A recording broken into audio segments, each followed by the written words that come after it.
Oke, selamat pagi teman-teman. Selamat pagi menjelang siang. Kami dari kelompok 4. Di sini kami akan menjelaskan tentang manusia, nilai, norma, moral, dan hukum. Di kelompok 4 di sini ada siapa aja, yaitu ada saya sendiri, Rama Arafur Putra, terus ada Ainina Azhara, terus ada Herentri Wahyuni, ada Sekar Widya, dan Eka Lodia.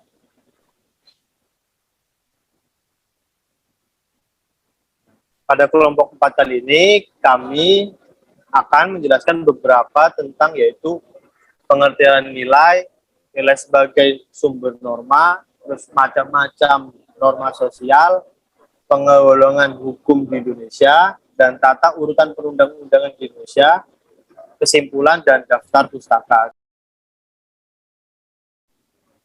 Yang pertama, pengertian nilai. Nilai menurut beberapa ahli ada yang pertama dari Giddens 1994. Giddens menilai nilai adalah gagasan-gagasan yang dimiliki oleh seseorang atau kelompok tentang apa yang dikehendaki, apa yang kaya dan apa yang buruk. Yang kedua dari Horton dan Huhn 1987, nilai adalah gagasan-gagasan tentang apakah suatu tindakan itu penting atau tidak. Yang ketiga dari Karel J. Finger. Karel J. Finger menjelaskan nilai merupakan pengertian-pengertian tentang baik tidaknya suatu perbuatan, atau yang antara lain yaitu nilai adalah sebuah hasil pertimbangan moral. Nilai sebagai sumber norma. Nilai mempengaruhi perilaku manusia dan berfungsi sebagai ukuran dalam mengevaluasi tindakan orang lain. Norma yang berlaku bersumber pada nilai-nilai sosial tertentu. Dalam kehidupan bersama, nilai-nilai sosial lazimnya dirumuskan ke dalam norma-norma yang dilengkapi dengan sanksi. Contohnya, jika masyarakat memberikan nilai yang tinggi pada hak hidup manusia, maka masyarakat akan memberikan sanksi yang tegas bagi pelaku pembunuhan. Dan jika masyarakat memandang kekayaan sebagai nilai, maka masyarakat akan menetapkan undang-undang dan memberikan sanksi yang tegas bagi pelaku pencurian, perampokan, atau vandalisme, yaitu pengerusakan harta benda. Dengan demikian, norma menjadi ukuran benar, salahnya, atau tepat dan tidak tepatnya, pantas tidak pantasnya perilaku dalam masyarakat, sekaligus merupakan serangkaian petunjuk hidup yang berisi perintah dan larangan yang dilengkapi sanksi bagi para pelanggannya. Macam-macam norma sosial ada 6. Yang pertama usage, mode, folkways, mores, ranata sosial, dan hukum. Yang pertama usage adalah seorang melakukan sesuatu dalam hubungan antar individu di masyarakat dan merupakan norma yang paling lemah dan contohnya ketika kita makan di tempat umum diharapkan untuk tidak sembarangan di depan orang. Kalaupun sembarangan di depan orang, sanksi yang didapatkan paling hanya dilihatin oleh orang lain. Kemudian yang kedua adalah mode. Mode adalah cara melakukan sesuatu yang cenderung diikuti oleh banyak orang dalam jangka waktu tertentu dan berubah-ubah dari waktu ke waktu. Contohnya gaya potong rambut, cara berpakaian, musik. Nah, kalau kita tidak mengikuti mode itu, biasanya sanksinya adalah dicap ketinggalan zaman. Kemudian yang ketiga adalah folkways. Folkways adalah kebiasaan suatu kelompok dalam melakukan suatu hal. Contohnya seperti di adat Jawa, jika bertemu orang atau berjalan di depan orang yang lebih tua, kita mengatakan nuwun sewu. Kemudian yang keempat adalah mores. Mores adalah norma yang dilandasi moral dan sebagai norma moral memberlakukan gagasan benar salah yang mendorong untuk melakukan suatu perbuatan tertentu. Contohnya adalah larangan bicara kotor, larangan berpakaian yang menunjukkan bentuk tubuh, dan pelanggaran pada mores bisa kena sanksi atau hukuman. Yang kemudian nomor 5 adalah ranata sosial. Ranata sosial adalah pembakuan folkways dan terkandung kegiatan-kegiatan yang amat penting bagi pemenuhan kebutuhan dasar masyarakat pendukungnya. Contohnya, ranah sosial itu biasanya tampak dalam kehidupan keluarga, agama, pemerintah, pendidikan, organisasi, dan ekonomi. Kemudian yang terakhir adalah hukum. Hukum adalah norma yang telah ditentukan atau dirumuskan secara jelas dan tegas dan dipaksakan berlakunya oleh lembaga yang berwenang. Contohnya, mencuri dan membunuh adalah tindakan yang dianggap ilegal, yang melanggar hukum dan tidak bermoral. Sekian, terima kasih. Baik, saya akan melanjutkan penjelasan tentang penggolongan hukum di Indonesia.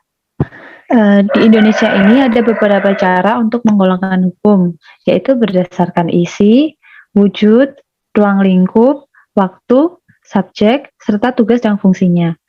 Dari yang pertama, berdasarkan isi atau materi, atau kepentingan yang diaturnya. Ada hukum publik dan hukum privat. Hukum publik berfungsi mengatur hubungan antara warga negara dengan negara, dan dengan alat-alat kelengkapan negara yang isinya mencakup kepentingan umum, yang mencakup hukum tata negara, hukum administrasi negara, serta hukum pidana dan hukum acara. Sementara hukum privat berfungsi mengatur hubungan antara orang per orang dan isinya menyangkut kepentingan pribadi yang mencakup hukum perorangan atau pribadi, hukum keluarga, hukum harta kekayaan, dan hukum waris. Dan yang kedua ada dari segi wujud. Dari segi wujud ada yang pertama yaitu hukum tertulis. Hukum tertulis adalah hukum yang dituliskan atau dicantumkan dalam perundang-undangan. Contoh, hukum pidana yang dituliskan pada KUHP pidana dan hukum perdata yang dicantumkan pada KUHP perdata. Kemudian ada hukum tak tertulis. Hukum tak tertulis yaitu hukum yang tidak dicantumkan dalam peraturan undang-undangan. Hukum tak tertulis merupakan hukum yang hidup atau berjalan dan tumbuh dalam kehidupan masyarakat, adat, atau dalam praktik ketatanegaraan. Contohnya adalah hukum adat, hukum agama, dan lain-lain. Kemudian, next slide. Kemudian ada dari segi ruang lingkup. Yang pertama adalah hukum lokal. Hukum lokal adalah hukum yang hanya berlaku di suatu daerah tertentu, seperti hukum adat Batak, Minangkabau, Jawa, dan sebagainya. Kemudian ada hukum nasional, yaitu hukum yang berlaku di suatu negara tertentu. Hukum nasional sebagian besar terdiri atas prinsip dan peraturan yang harus dipatuhi oleh masyarakat dalam negara tersebut. Contohnya, hukum negara Indonesia, negara Malaysia, dan hukum negara Singapura. Kemudian ada hukum internasional, yaitu hukum yang mengatur antara dua negara atau lebih. Misalnya hukum perang, hukum perdata internasional, dan sebagainya. Kemudian yang keempat ada dari segi waktu. Dari segi waktu dibagi menjadi tiga lagi, yaitu yang pertama ius constitutum, yang merupakan hukum positif yang berlaku di saat ini, misalnya KUHP, KUHP Perdata, dan sejumlah UU yang berlaku saat ini. Kemudian ada ius constituendum, yaitu hukum yang diharapkan akan ada dan berlaku pada masyarakat di masa depan. Contohnya adalah RUU yang akan disahkan oleh Presiden dan DPR. Kemudian yang terakhir ada hukum yang mengatur hukum antar waktu, yaitu hukum yang mengatur suatu peristiwa, hukum yang berlaku saat ini dan masa lalu. Contohnya undang-undang yang mengatur tentang devisa di tahun 1969. Hukum satu golongan adalah hukum yang mengatur dan berlaku hanya bagi satu golongan tertentu. Ini terjadi di Indonesia pada masa kolonial. Pemerintah Hindia Belanda membedakan hukum perdata bagi golongan Eropa, golongan bumi putra atau pribumi, dan golongan timur asing. Kemudian ada hukum semua golongan, hukum yang mengatur dan berlaku bagi semua golongan warga negara. Contohnya, hukum semua golongan adalah hukum positif Indonesia yang berlaku pada saat ini. Kemudian ada hukum antar golongan yang mengatur antara dua atau lebih yang masing-masing pihak tunduk pada hukum yang berbeda. Kemudian yang terakhir ada sesuai dengan tugas dan fungsinya. Yang pertama ada hukum material, yaitu hukum yang berisi perintah dan larangan sebagaimana terdapat dalam kitab UU, hukum pidana, hukum perdata, dan hukum dagang. Kemudian ada hukum formal, berisi tentang tata cara melaksanakan dan mempertahankan hukum material sebagaimana terdapat dalam hukum acara pidana, hukum acara perdata, dan sebagainya. Nah, itu adalah penggolongan hukum yang ada di Indonesia. tata urutan peraturan perundang-undangan di Indonesia. Jadi pertama perlu kita ketahui bahwa di Indonesia tata urutan perundang-undangan diatur dalam ketetapan Majelis Permusyawaratan Rakyat atau yang kita sering kenal dengan MPR. Nah, perlu kita ketahui juga bahwa Undang-Undang Dasar 1945 memiliki kedudukan sebagai hukum dasar dan hukum tertinggi dalam sistem hukum Republik di Indonesia. Kemudian, sesuai dengan prinsip negara hukum, setiap peraturan perundang-undangan yang ada di Indonesia berdasar dan bersumber pada Undang-Undang Dasar 1945 dan peraturan perundang-undangan yang lebih tinggi tingkatnya. Nah, di Undang-Undang Dasar 1945 ini memiliki 3 tujuan. Yang pertama, sebagai dasar penyelenggara kehidupan bernegara. Yang kedua, membatasi kekuasaan penguasa. Yang ketiga, memberi jaminan atas hak-hak asasi warga negara di Republik Indonesia. Selanjutnya, mengenai penjelasan tentang tata urutan peraturan perundang-undangan di Indonesia, menurut ketetapan MPR nomor 3 MPR tahun 2000 sebagai berikut. Nah, yang pertama kita ketahui bahwa UUD 1945 merupakan hukum dasar tertulis negara Indonesia yang memuat dasar garis besar hukum dalam penyelenggaraan negara. Nah, undang-undang ini dibuat oleh DPR bersama Presiden untuk melaksanakan Undang-Undang Dasar 1945 serta ketetapan MPR Republik Indonesia.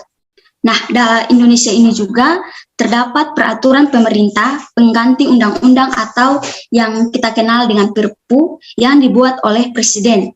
Nah, Perpu ini atau peraturan pemerintah pengganti undang-undang ini ya ditetapkan oleh Presiden dalam ihwal atau kegentingan yang memaksa pemerintah untuk melakukan suatu hal yang mengancam eksistensi dari negara ini. Kemudian harus kita pahami juga bahwa keputusan Presiden yang bersifat mengatur dibuat oleh Presiden untuk menjalankan fungsi atau tugasnya berupa pengaturan atau pelaksanaan administrasi di negara ini. Pengaturan daerah merupakan peraturan yang melaksanakan aturan hukum di atasnya dan menampung aspirasi sesuai dengan konteks wilayahnya. Dalam Perda ini ada 3 hal penting yang harus diperhatikan. Yang pertama, peraturan daerah provinsi dibuat oleh Dewan Perwakilan Rakyat Daerah Provinsi bersama dengan Gubernur. Yang kedua, peraturan daerah atau kabupaten kota dibuat oleh DPR setempat atau wali kota. Yang ketiga adalah peraturan desa atau yang setingkat diatur oleh peraturan daerah kabupaten kota yang bersangkutan. Sekian dari saya. Kesimpulan dari kelompok kami, nilai mempengaruhi perilaku dari setiap individu dalam masyarakat. Nah, penting atau tidaknya atau layak atau tidaknya suatu tindakan seseorang dalam kehidupan bersama, terdapat nilai-nilai sosial yang dirumuskan ke dalam norma dan hukum yang dilengkapi yang berlaku di daerah tersebut. Tanpa aturan atau norma atau hukum yang ada, maka tercipta kekacauan yang mengancam kesejahteraan masyarakat setempat. Ini adalah rujukan dari presentasi kami. Sekian dan terima kasih.